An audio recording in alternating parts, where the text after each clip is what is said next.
gentlemen. I got the information that we can start. I think there are some people outside, but I think when they hear that we have already started, they will come back soon. Welcome back to the part 2 of session 2. Our next speaker is Dr. Thomas HANSMANN. He's Chief Technology Officer from HBIS Group. To give some information about him, he is CTO of the Management Board of the Düsseldorf-based HBIS Group since 2023. He started his 28-year career also at HBIS, and he was headed the Italian company and served as CEO and CTO the company.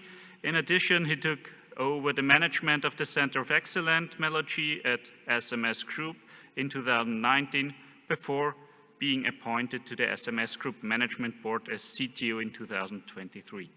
Yeah, welcome, please, Dr. HANSMANN, with his presentation title, Mission Possible Technology Pathway to Decarbonize the Industry. Warm welcome here. Thank you, Kurt. Yeah, very good morning to all of you, dear friends and colleagues. I have a hard job to do now because the level of joint and common understanding that we have seen and developed already yesterday about the pathway forward is so big that the number of revolutionary news that I will present to you is quite limited. So forgive me for that, but I think it's a good sign that we are converging in the industry towards a pathway to decarbonize, which has a common sense and common understanding. So nevertheless, the situation for our clients, and I'm speaking here as the plant and equipment builder and solution provider as we define ourselves, is quite unstable, uncertain, and we don't know and what is really will matter in the future. So you see all the topics that are in the discussion. You know it's hydrogen, not hydrogen. We discuss about that. What about the pricing, availability of that hydrogen? What about I think one of the most important topics is the availability of renewable energy. What does it mean for steel plants, for an existing one, an integrated one, and a mini mill, or maybe a newly designed plant? So all this is leading to different solutions. I think this is also one of the understanding that we have developed here. There is no one way. We have to define and to build the bridge individually to each and everyone in order to find out what makes sense and what could be an intelligent solution towards the production of green steel. So we have now, and this is, I think, one of the topics of my speech here, is we have developed 2 solutions for different scenarios. And I think I want to explain this shortly to you, what we have done. But before, I think we have to look into the crystal ball again in order to understand where we are heading to. And we have seen this yesterday already, and I think also here the assumptions are converging. There will be several trends. One is the total steel production will increase, so we can debate now endlessly about how much above 2 billion, but it will increase. But there will be a shift in the division in proportion of the different production routes. So electric steel making, scrap-based, DRI steel making, and of course the classical integrated production line. We see for sure will be, because that's the easiest way to produce carbon-free steel, is the scrap-based route. There will be an increase. Also here we can debate about the tons, but I think that will be one of the major developments in the future. DR will be a key topic we have discussed now, and I think it's a great news for our friends from Midrex. There is a market that is growing. Not only for Midrex, there will be room and space for other processes. We have heard about that here, hydrogen-based to fill the gap. Because if you make rough calculations, about 350, 400 million tons of DR-based steel production we are close to 180 installations that have to be built over the next year. So I think that's already a major challenge. And then you will see there's this ground and base load of integrated steel making. So I think that is also a common understanding. In the meanwhile, the blast furnaces will not disappear. But of course, if someone is operating a blast furnace, he has a problem in order to reduce the CO2 emissions, because otherwise his products are outmarketed. So there will be a transition of a blast furnace towards something greener. And we have seen already in other presentations more simple or more easy to realize steps. But I think, and this is also a key message of what I will present to you, there can be done more, and because there is need for doing more. And then there is something we have not touched in the frame of this conference, but it will also play a role. Nobody knows how much, but in terms of quantity, but you know that there are new developments out there, and they are still in development stage.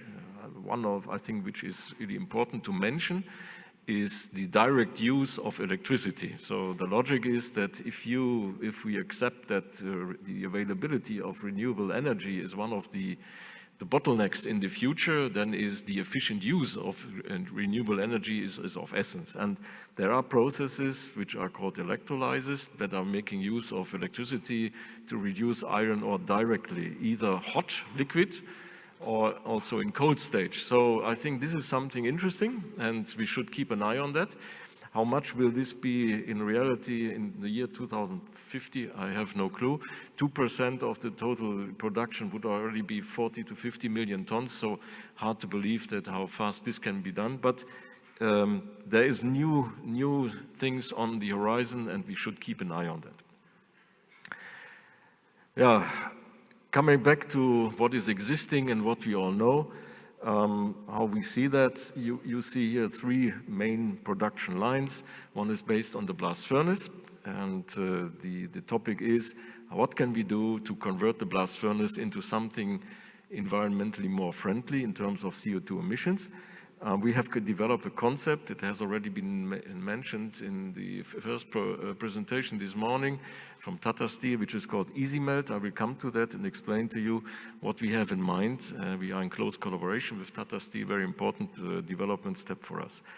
Then you have, of course, the DR-based world, where you have to differentiate between the raw materials that you put in. So DR module you can operate, we have heard now from Midrex, either with natural gas or hydrogen.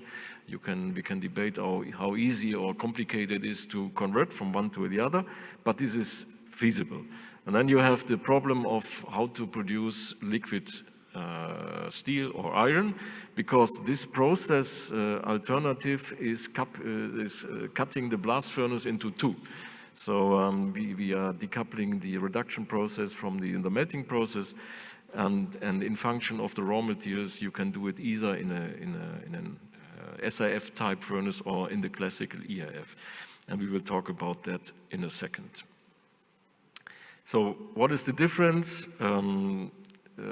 If you look into the DR grade production, the difference is the material that you produce in terms of liquid. So you can either produce liquid steel, you know, this is the classical flow sheet based on natural gas. You can do the same if you change the input material into something else, and then you are obliged to change also the melting step behind.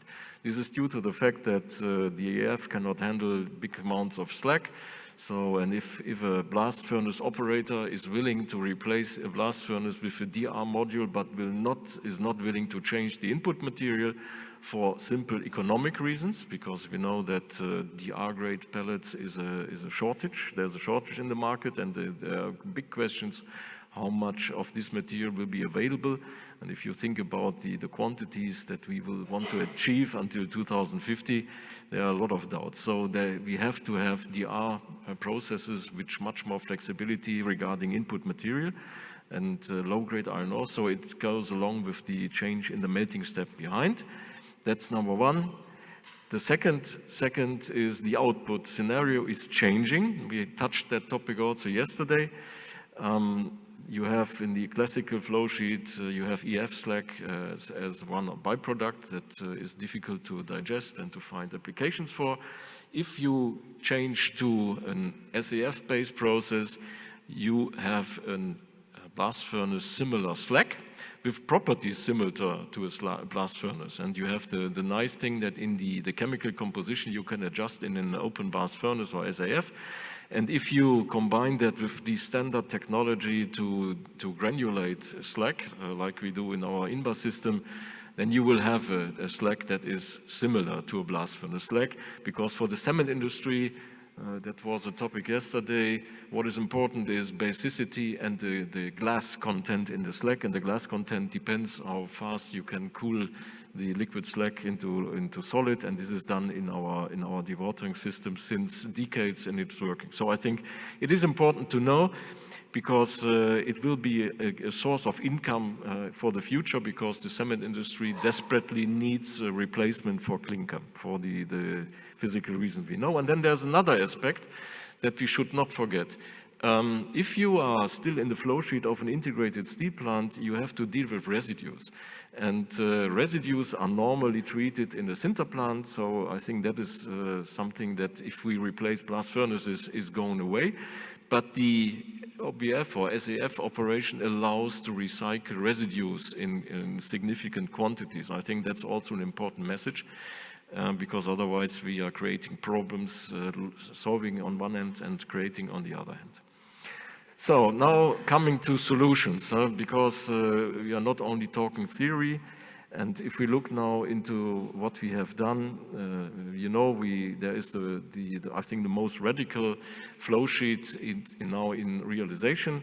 It's this H2 Green Steel project in northern Sweden, which is the very first steel plant that will be built based on almost complete hydrogen usage. So it's a 2.5 million plant in the first step, with the extension to be doubled, the capacity to be doubled in the second phase. And we are doing together with Midrex, starting the DR production site until the downstream completely hand out of SMS. So how does it look like? You see the DR modules as the starting point. The nice thing is that in this location, the client has available green electrical energy. They will install a high electrolyzer plant, 800 megawatts, to produce green hydrogen to be fed into the steel plant. And then we have a flow sheet which is leading to flat products, namely aiming at automotive qualities. And that is what the design of the plant is made for, with several steps in between. And I think this is also something we should mention. So, of course, biologics, if we talk about decarbonization of the steel industry, we have to focus on the upstream, because there is the major point of emission for CO2. But we have also in the downstream area potential for decarbonization. And this is something that is also interesting for existing minimal operators. So if we can replace natural gas in reheating furnaces by means of electrical heating, by induction heating, or even by combustion of hydrogen, even if I agree with the Midrex presentation that it is maybe not the smartest thing to do to burn hydrogen for energy generation. If it is such a rare product, it would be better to use it for chemical purposes. So this is something not to forget. So, and there are other things that have to be considered if we want to optimize CO2 emissions. It's the heating issues in the downstream area. One other topic that was popping up yesterday in the discussion, what about digitalization? So it seems that this is no longer a topic.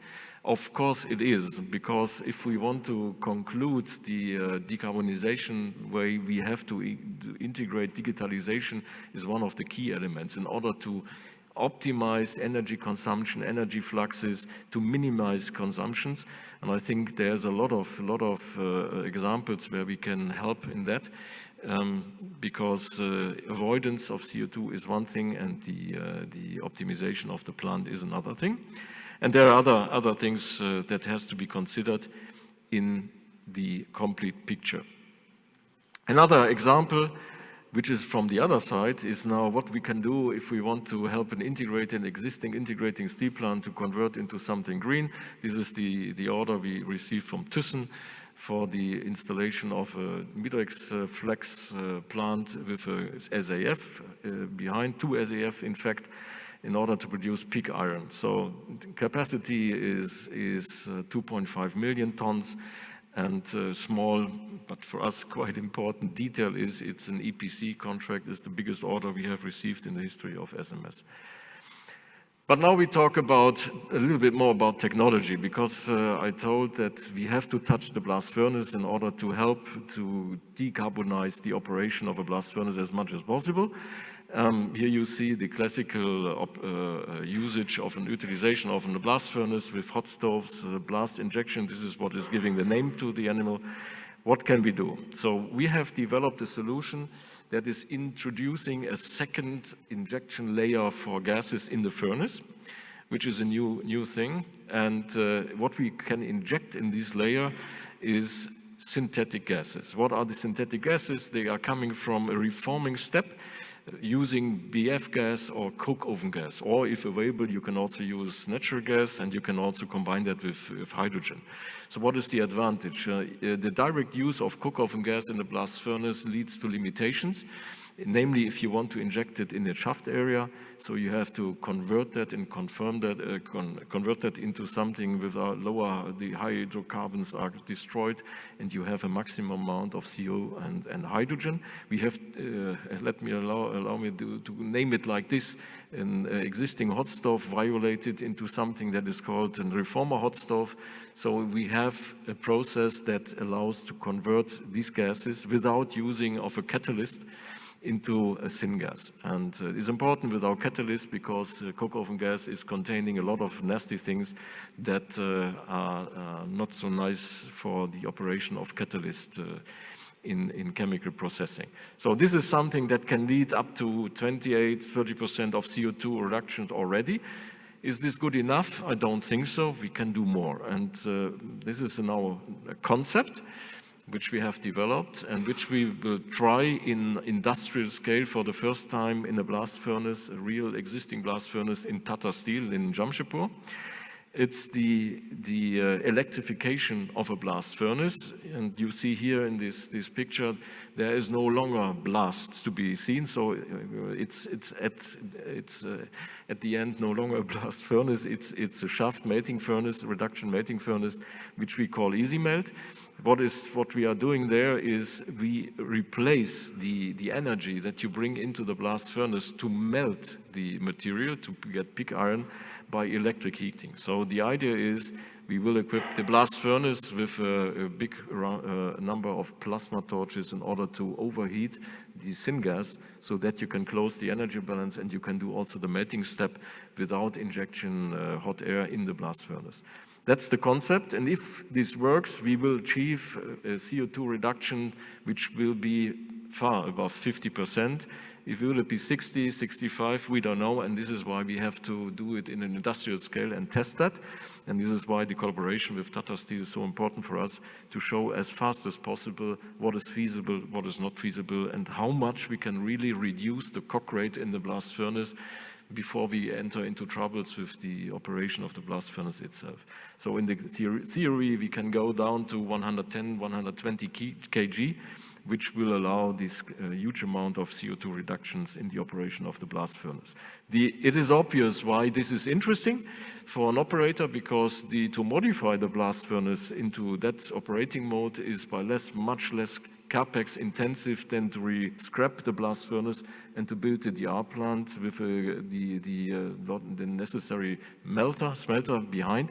So from the capex point of view, it's interesting, and of course from the OPEX point of view, because you don't have to change the raw materials, the input, and the like. That's why we believe this concept is important and we have to follow up closely. Another advantage is for an existing blast furnace, you can do this conversion stepwise. So you can start with the injection of a second layer of injection, and you can add the syngas generation then after and try to complete the picture and come to, let's say, 70% of CO2 reduction. Without CO2, it will not work. So if we want to decarbonize completely, we have to talk about CCU or CCS, because otherwise it will not be possible. But I think this is also something that if we come down to this level of CO2 emissions, the problem becomes a little bit more realistic to be handled. Yeah, I'm coming to the end of my presentation, but I want to mention other things, because the topic here is also hydrogen. What can we do with hydrogen? So green steel is, of course, the key, and this is where we are working on. As you may know, we have looked into the question, where does the hydrogen come from? Because the generation of hydrogen, green hydrogen, is an essential problem. We have teamed up with a company in Germany that has developed a technology which allows electrolysis to produce hydrogen, but not starting from water, but starting from steam. And this is something that is important because it gives you a jump in efficiency for the conversion of electricity into hydrogen. And again, if we believe that the availability of renewable energy is a limiting factor, then it is a big argument if you can produce 30% more hydrogen out of the same amount of electricity. So, and this is why high temperature electrolysis is something that is really interesting for the future. It's not yet industrially mature, but it will come. And I think it could be easily integrated in the flow sheets of our steel plants because we have steam available. Low temperature, low quality steam is what is needed here. That's number one. And another topic is what to do with the CO2. And we have started an adventure in this regard. The question is, or the answer is, why not converting CO2 into e-fuel? And in this specific case, we are talking about kerosene for the aviation industry. So we don't debate about automotive and private mobility. I think that's a different topic. But for aviation, it is recognized that if we want to decarbonize this, we have to make use of this kind of fuels. We have created a company which is called Norsk eFuel together with Norwegian Airline and Sunfire as partner and others in order to build a first industrial scale production facility for this kind of fuel.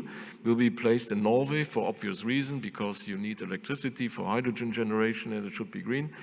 And you need, that's the topic, you need of course CO2 because you want to convert hydrogen and CO2 into hydrocarbons to produce at the end kerosene. And this is why it is interesting for us to see what can be done with CO2 if we try to find a conversion into other type of chemicals. We had the discussion also yesterday about plastics, but I think this e-fuel story regarding aviation is one of the most promising and interesting topics, as it is already mandatory in the European community for the aviation and for the airlines to blend this kind of fuel in future in increasing amounts into their fuel mixture. So it's a huge market that is opening up there for the future. So let's see, we'll be in production in 2027 and then we can draw the conclusions and see how this thing will develop. So that's all. Thank you for your attention, and of course any question is allowed as long as it is nice, so please come with questions.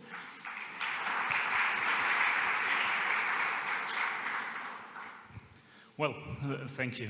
I see a lot of new things. Yeah, you started your presentation with sorry for bringing same things, but I see a lot of things. Thanks for that. Yeah, as we did it before, there are room for some questions. Please start in the first row.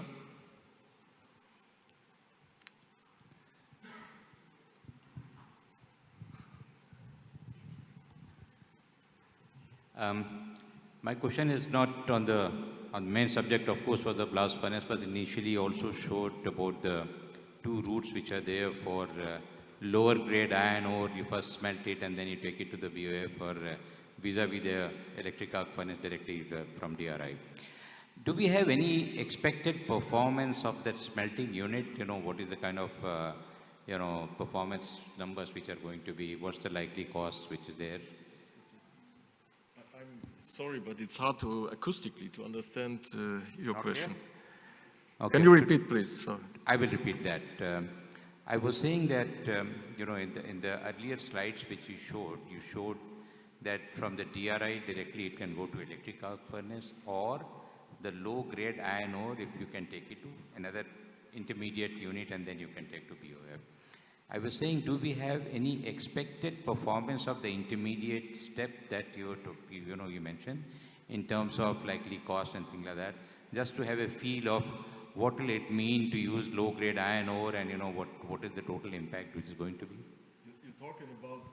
You're talking about the combination of DR and submerged arc furnace type melter, and the efficiency of what? Sorry, it's hard to. Submerged arc furnace unit. What is the kind of cost likely to be?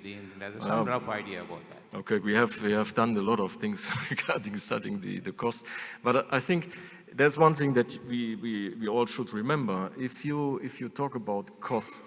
And in combination with direct reduction, 60% of the cost OPEX that you have is related to raw material. So we're talking about hydrogen and natural gas. Of course, it has an impact, but by far the most important impact is the raw material. So the efficiency of that process is even if you have higher consumption figures in electric melting, even if you have higher consumption figures specifically for the reduction, it is offset by the savings that you have by using low-grade iron ores. I think that's the most important driving factor for the economics of such a model. Of course, then after you have to talk about the availability and the cost of hydrogen and how much is it more expensive than natural gas and so on. Of course, it's clear. But it is the driving force is raw material. That's clear, but I was not so much focused on hydrogen. That's totally understood. The DRI part is understood. I was trying to focus on use of low-grade iron ore vis-a-vis the high-grade iron ore with or without hydrogen, and going to the intermediate step and looking at that intermediate step, what would be the kind of implications in terms of, you know, the operating costs and stuff like that, and then, you know, then take a decision. As I mentioned, so the change in raw materials, so less noble raw materials has an impact on operating costs for sure. So the productivity goes down, also in the Midrex plant it goes down. So yes, you have to pay a price for that, but again, it is offset by the specific costs. So perhaps we'll have an offline discussion. Yeah, okay. Okay, thank you. Is there another question? In the first row, please. It's always the first row, I think, yeah? Very good people. Hello. Well, Hyungjin Kim from Hyundai Steel Company. Well, I'm not sure that my question will be nice, but let me try it. Thank you for your summarizable presentation.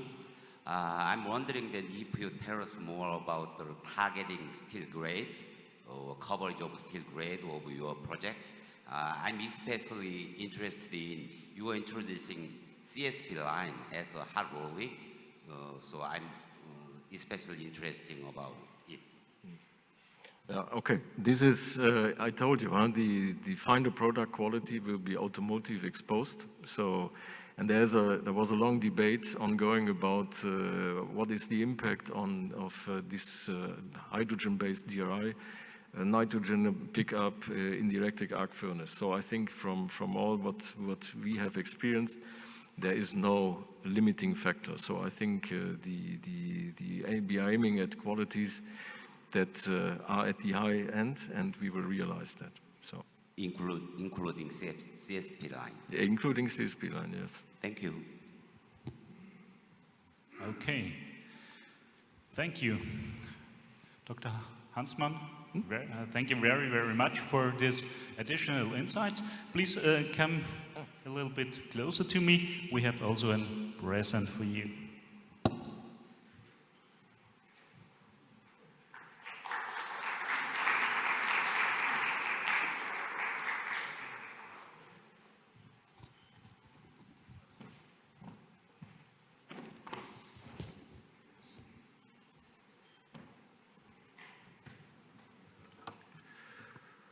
Well, we continue with Thomas BUERGLER. I proudly present him because he is of voestalpine, my company, and he's 30 years at voestalpine. He's senior expert for breakthrough technologies, and he is managing director of the K1 Met in Austria. And he brought a presentation with him, technology development for ore-based metallics in steelmaking. Thomas, please come to the stage. The stage is yours. Good to have you here. Thank you for the introduction, Kurt. Yeah, I hope I don't bore you because I can tell you only more of the same what has been already presented yesterday, for example, from Alex Fleischhandel and also for the other speakers before me. But maybe there's something new for you. Yeah. This roadmap you have seen in all other presentations, but maybe in other styles.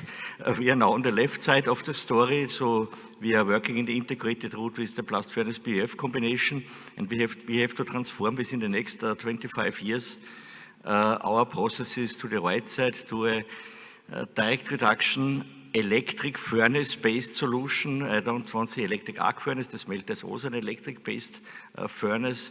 Yeah, and this is when we have a medium status of combination of both technologies in an integrated plant, also together with CCU and CCS. So also this roadmap you have heard several times yesterday and today. What is the status of voestalpine now? These are the actual projects. And Kurt is also the project leader of this Transmed project to produce green tech steel. And the first step of voestalpine until 27 is to replace in Linz and in Donawitz one small blast furnace capacity between 700,000 and 1 million ton hot metal by an electric arc furnace charged with scrap, HBI and hot metal, liquid hot metal. And this is the first step of voestalpine, and with this concept we can achieve a CO2 reduction up to 30% depending on the conditions, and we can do this without hydrogen. This is very important. The first step is without hydrogen because hydrogen is not economically available. This is clear. In the moment there is no business case for hydrogen in Europe, and we have to define this. All our power must have to go in that we can find a business case in the future, but up to now we don't have the hydrogen and we don't have the electric energy to produce the hydrogen. Also, this renewable energy is not available in the moment. It's very important.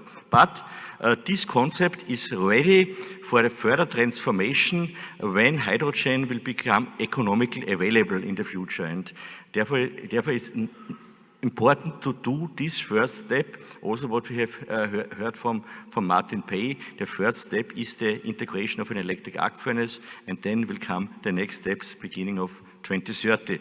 Yeah, also the topic of scrap you heard. We cannot produce every steel grade without scrap, and also the amount of scrap is not available to produce 2.5 billion tons of steel in the world. I don't want to explain this picture in detail. Please only look to the blue and the red line.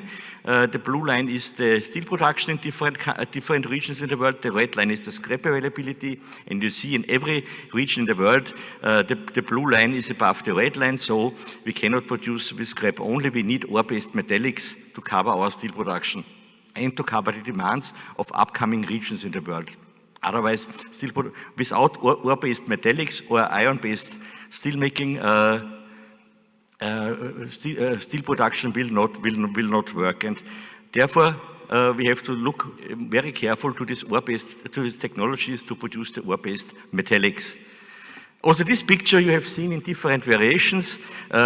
We need for the process route around traded materials in the level of 1.6 billion tons of iron ores. Only a few amount on the right side is available for high-grade iron ores. Most of the iron ores in the world are low and medium grade iron ores.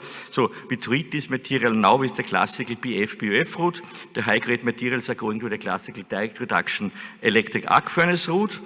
And when we transform our steel making to hydrogen-based processes, and we have no more blast furnace, then we need, you see it on the lower left part, we need a new process route with an adapted electric furnace under reducing conditions, gas-tight furnace, where we can also do reduction in this furnace, and then we can, with this melt, we can go into the BOF, and this is the classical smelter we have heard in every presentation. So, 4 years ago, no one discussed this topic of the smelter, but in the last 2 years, in every presentation you will find now a smelter. It's very interesting how the roadmaps are changing within a short time.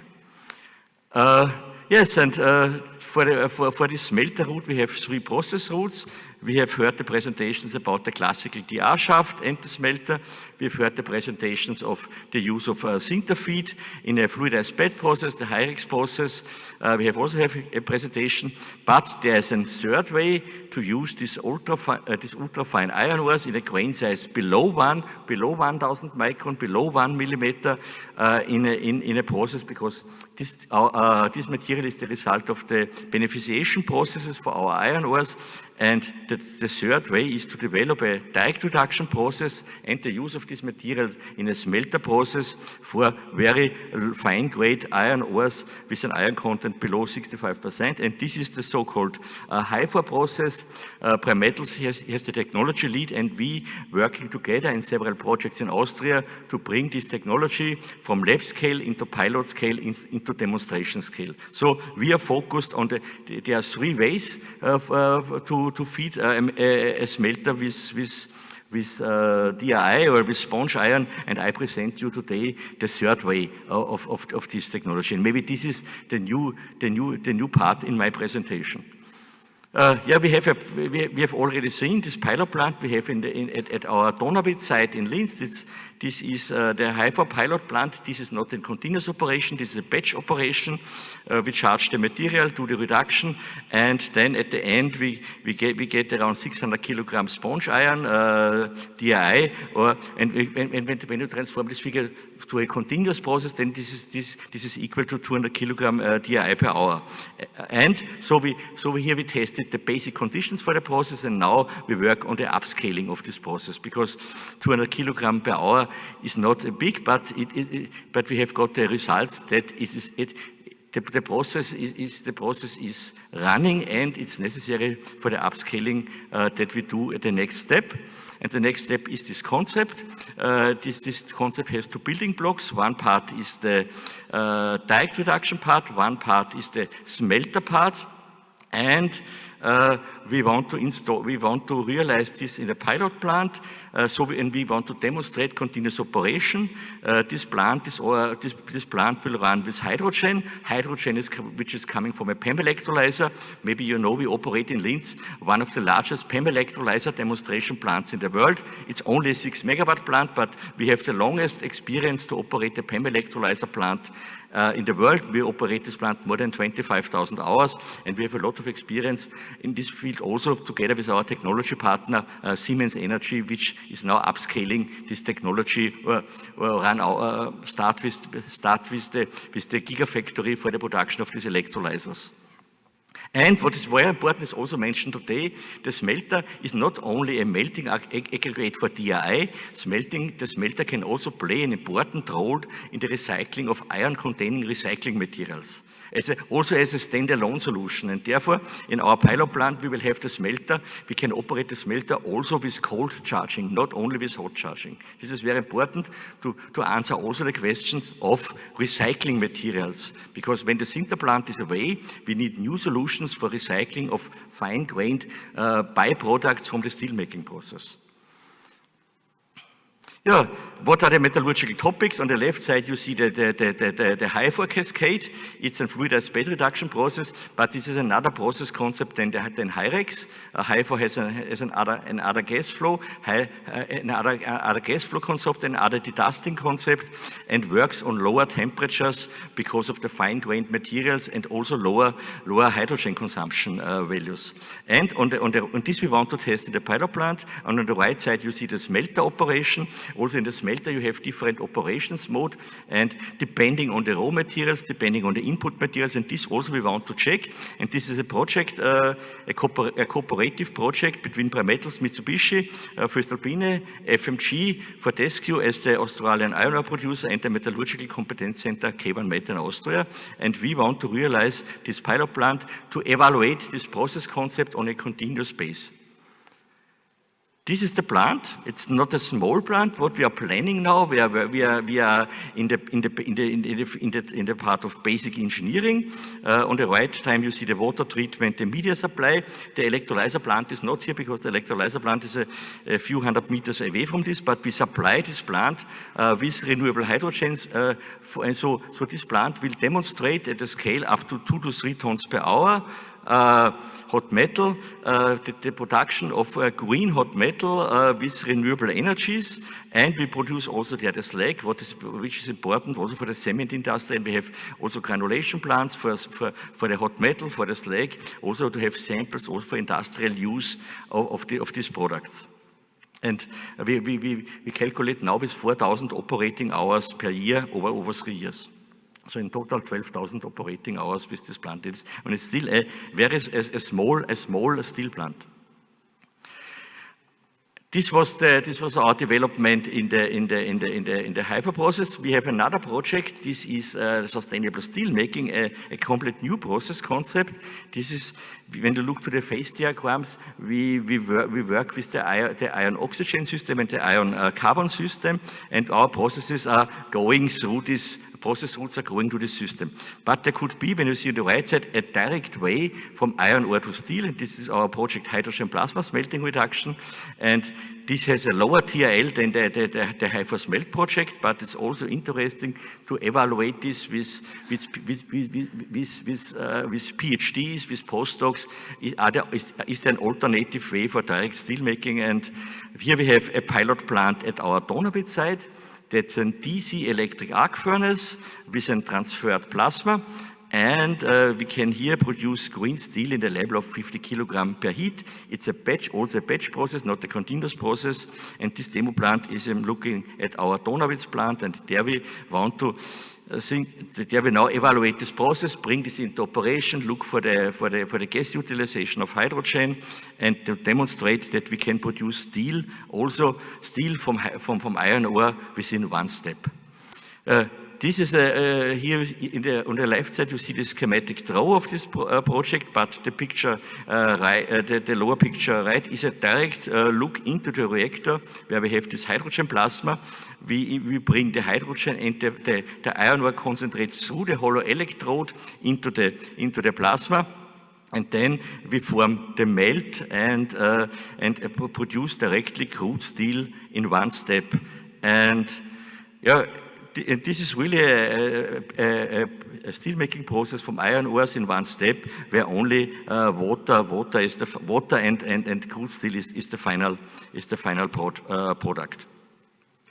Where are we now? We started in the COVID-19 pandemic with the startup of this process, with the erection of this pilot plant. Then we have the commissioning, and now we can produce first blocks of green steel for samples, for material testing, for rolling tests, and these things. But it still is a lower TRL than our pilot plant, HYFA smelt. Yeah, we want to upscale this process to a continuous process. In the level of 1 tons per hour. This is the next step. For the better gas utilization, we need also a pre-reduction step, and in combination with the PEM electrolyzer, then we can produce green steel on a very interesting and energy-saving way.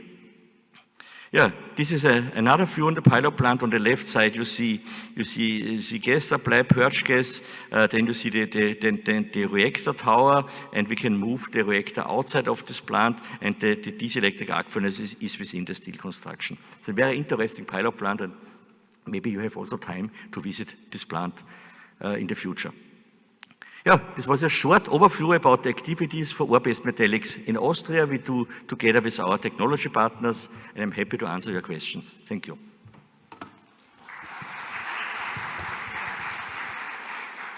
Thank you. Of course, very expressive where voestalpine is working in this wide field of different plant, pilot plant equipment. Are there any questions from the auditory? Oh yeah, this row back side. No. Then we can save time. Yeah, you were very fast, yeah.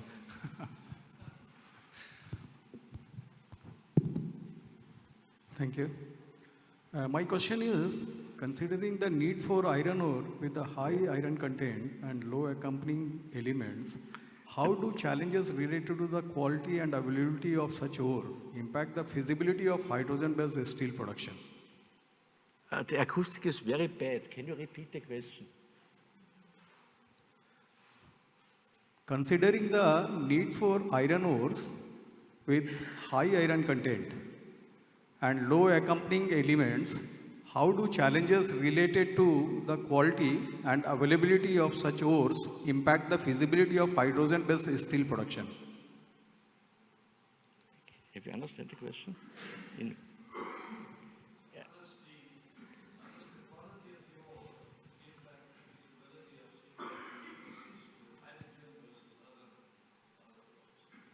Okay, which quality the iron ores? Yeah, the classical process, the HYFA smelt is very open for every iron ore quality.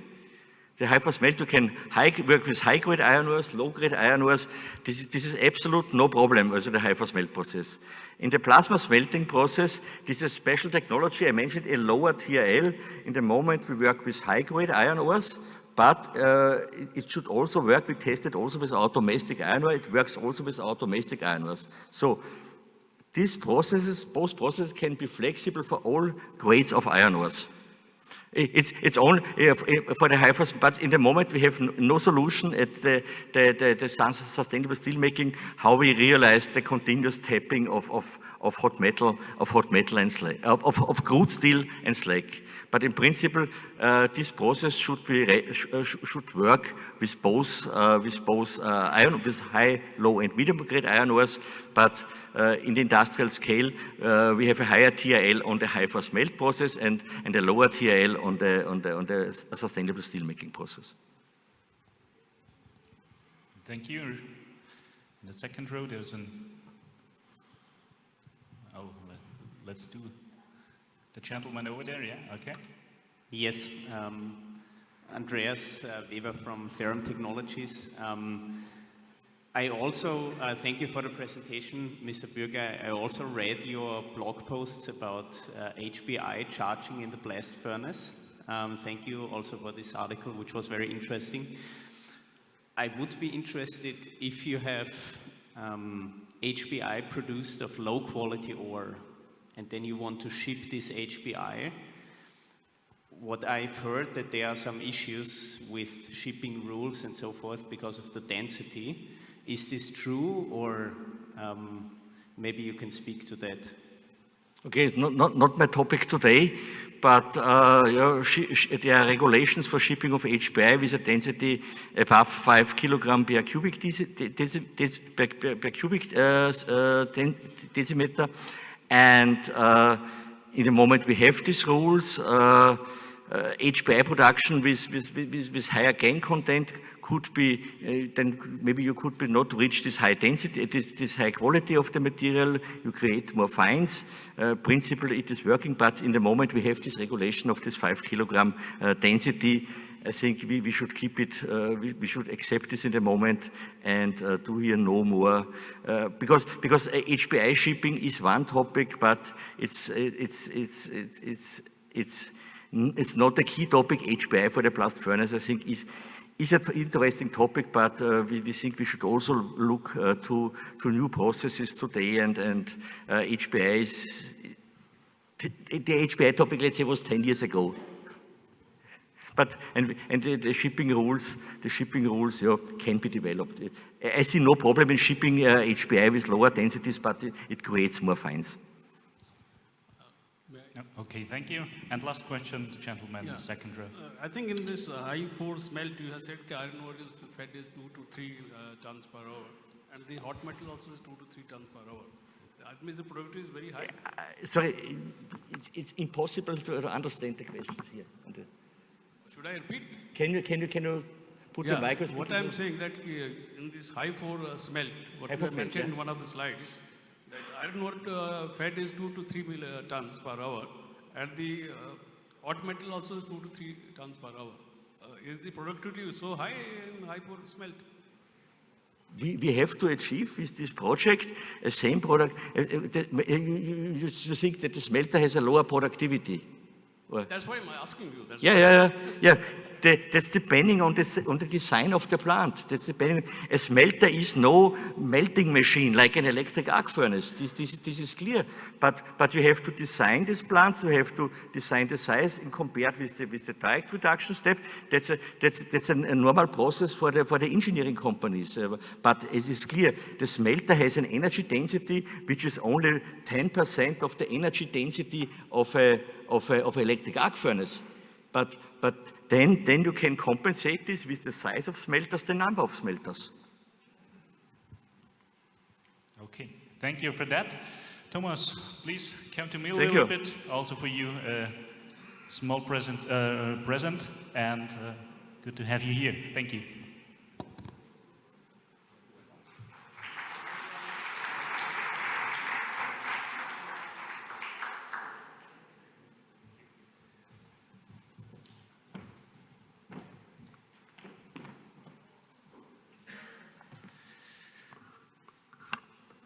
Well, we save some time on our schedule. Perfect, thanks for that, Thomas. We have one presentation before we go to lunch. I proudly present Dr. Menglong LI. He's Chief Researcher of HBIS Group Sustainable Development Research Center. He was a Chief Researcher of HBIS Group Sustainable Development Research Center, working in the fields of low-carbon technology R&D, product design and life cycle assessment. He played a key role in the formulation of the low-carbon development technology roadmap and the low-carbon emission product development plan of HBIS Group. Well, he brought a presentation with him, HBIS Group's hydrogen metallurgy a demonstration project, HYMEXTM, and Mr. Lee, coming on stage, please.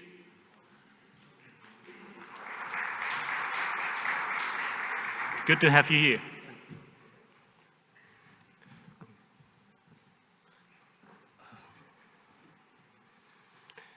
Thank you, Chair, and I'm honored to give the last presentation of this morning.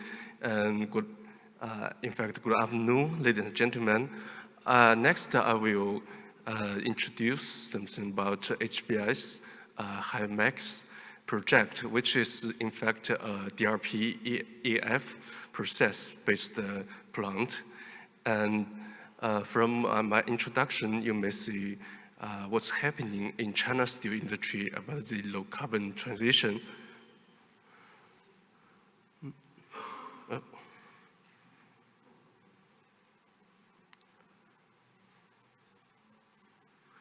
Okay, to start my presentation, I will give a brief introduction of HBIS Group strategy.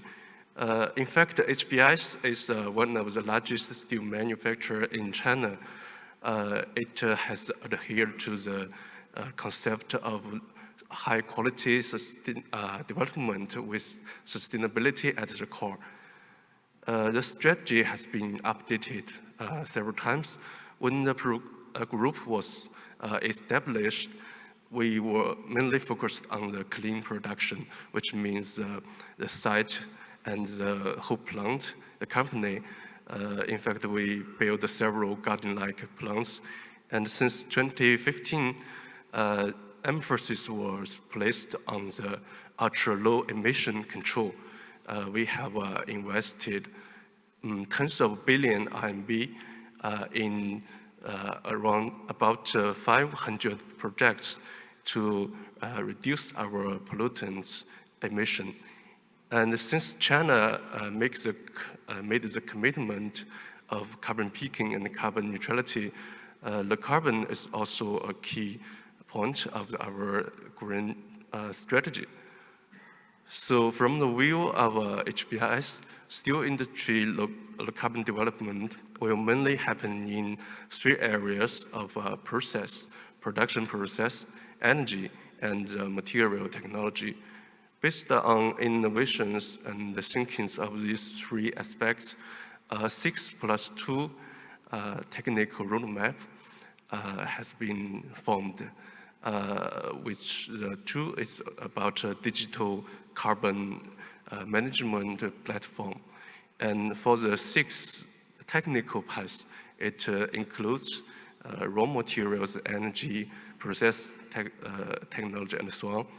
So among the 6 pathways, we think hydrogen metallurgy, especially the DR-based process, is a typical case that combines the transition of process and energy.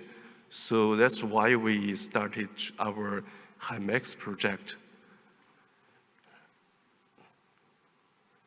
So as you may know, in China, we face relatively higher carbon emission intensity of the steel industry because of our around 90% blast furnace and converter process. We face a lack of scrap to transit it to the EF process. Before, we know developing DRI-based EF process is a potential choice, but we also, again, we face a lack of gas resources for reducing reaction. However, in China, we produced around 200 billion cubic meters coke oven gas from the integrated steel making plants and the independent coking plants. So coke oven gas is a good resource for reducing gas. When we consider our transition plan, COG-based DRP project was started. This project, in fact, is built at the original site of our Xuan Steel, which was, we have 2 blast furnaces there. And then we shut down all the blast furnaces, and the pelleting plant and the cooking plant was there, still there. And then we started the construction of this DRP. And also EF steelmaking works was also constructed. This project is 1.2 million tons in total. And for phase 1 is 600,000 tons annual output. Now we have achieved the construction in December 2022, and the continuous production has been achieved in May this year. Worked together with our partners. So the DRP, our DR plant, the main difference between other DR plants is, I think, is the gas process facilities. Using COG as a reductant and the zero reforming technology, we don't need a separate independent reformer. Besides, we may need some purification facilities for this COG to remove the sulfur-contained chemicals. So for the main shaft furnace, the pellets come from the bottom, the top, and then it meets the reducing gases, and we have the DRI cooled and unloaded. So this project uses COG zero reforming technology, so there are some unique reactions in the shaft furnace, like the self-reforming process of the mixing. And also with the carburization of the reduced iron, we can have a relatively higher carbon content, like 3% in the final products of DI, which makes it more suitable for EAF steel making. Currently, this EAF production line is equipped with billets and long products rolling, which we think has not taken the full advantage of the pure DI products. So a slab casting line is on the plan and will be starting constructed soon. With this slab casting, we will be able to produce DRP EAF-based low carbon emission slabs, which can be transferred to our existing hot rolling and cold rolling mills and produce relatively low carbon emissions automotive steel. So next, I will talk a little bit about the carbon emission reduction. That's why we decided to transit into this process. In China, we care about mainly two aspects of carbon emission, the organizational and the product level. The first one is mainly aimed for the carbon accounting from the government and also for the upcoming carbon trading markets in China. So using the worldsteel methodology, we can see with the help of the DRP and the EF, we can achieve over 60% carbon reduction. And for the product level, the reduction of carbon, part of the reduction comes from the DI, and some comes from the EF process. So when the green hydrogen is available, which means that at that time the green electricity and so on will be available, the slab carbon footprint will be as low as around 100 kilogram. So we provide a really good fundamental for production of low carbon products. So about the future, I would like to share two aspects. One concern is the hydrogen. At this moment, we are using coke oven gas, which can be seen as a green hydrogen, a source of green hydrogen. And for the phase 2 project, which will be started soon, we are working together with universities to start a project of the clean utilization of coal. The core technology is a supercritical water reaction with coal and equipped with carbon removal equipment, which can provide both electricity, power, and hydrogen resources. So we think it's a kind of blue hydrogen.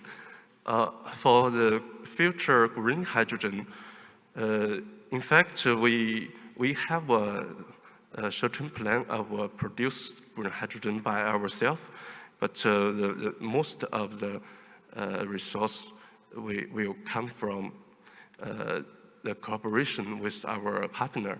We have signed a MOU with Sinopec, which is a lead company in China for the hydrogen industry chain.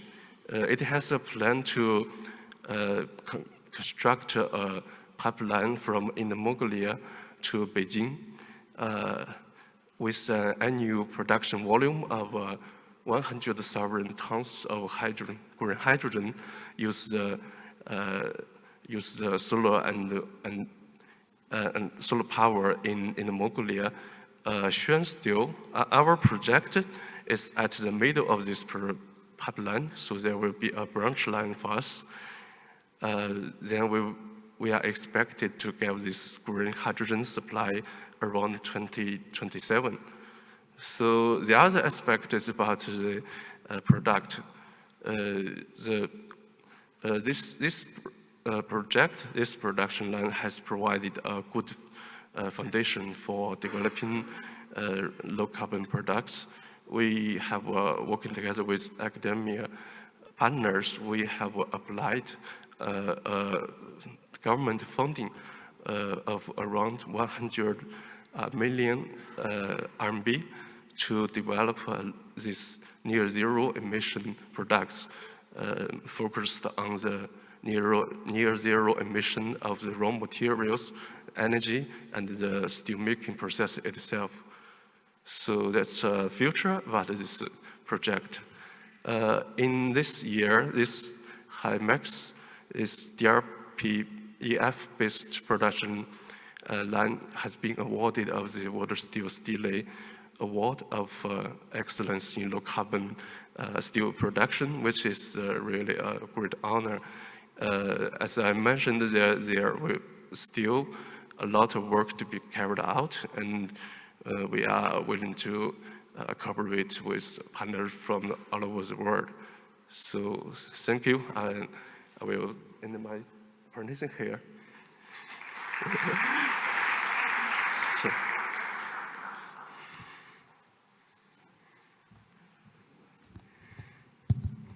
Thank you for sharing your thoughts of HBIS for the current situation and also for the future. It was very impressive. There's some room for questions. Let's start in the first row.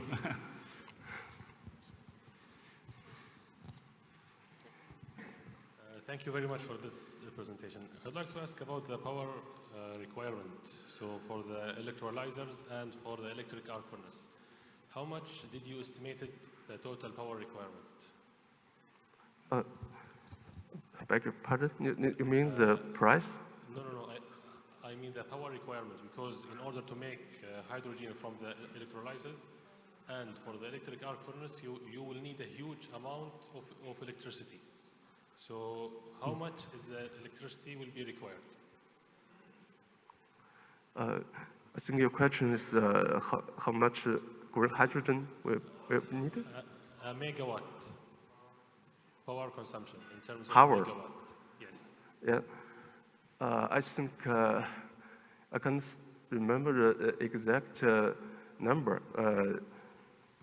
So I think it's around 80% was from the wind power and the other from the solar power in Mongolia. Typically, it will need around 5 to 6 kilowatt electricity to produce 1 kilometer hydrogen. So, but I didn't remember the exact number. Again, you said 5 to 6? 5 to 6 kilowatt hour? Kilowatt. Okay. For electrolysis. For 1 cubic meter of hydrogen? To produce 1 cubic meter hydrogen. That's it. Thank you very much. Thank you. Thanks a lot. Is there a second question? In the back side? In the middle row? He's shaking with the hands? Yeah.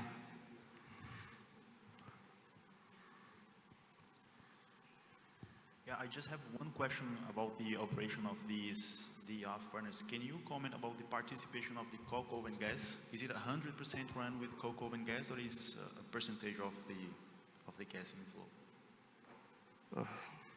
Sorry, I think the voice here is not very clear. So you mean?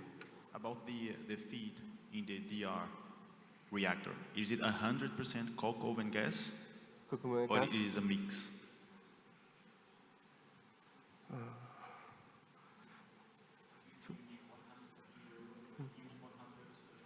Yeah. So, thank you. Yes, 100% common gas for the fuel, heating, and the reaction, and will be used in a recycling way. Great, thank you. Yeah. Thank you. Okay, perfect. Okay, the gentleman over there, last question, please.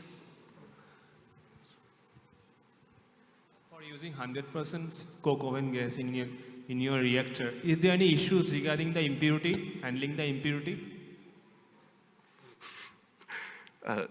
Sorry, can you repeat that? Okay, coke oven gas contains impurity like tar, naphtha. Coke oven gas contains impurity which like tar, naphtha, which may issues the problem like clogging in the reactor. Is there any issues while you are using the in 100% COG in your reactor? You mean any problem of using? Yeah. Yes. Glass cleaning. No, before we construct this project, we also had some technical, discussion about this.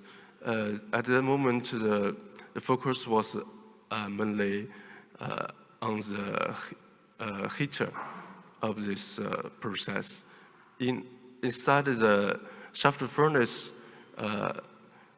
the reaction goes smoothly, and the final result shows that we have achieved the designed volume production and the indicators of the DI project, not specified problems in the shaft furnace.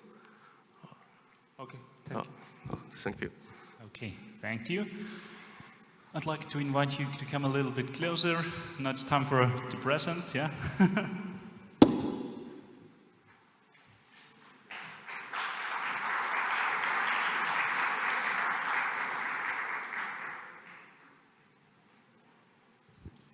Okay, ladies and gentlemen, that was the morning session, let's say, from session 2. There's still one part open, part 3, with 2 presentations. I think we are plenty in time. I see some men laughing. Everything is all right here, yeah? We can go to lunch. We will meet in Risman 1 hour?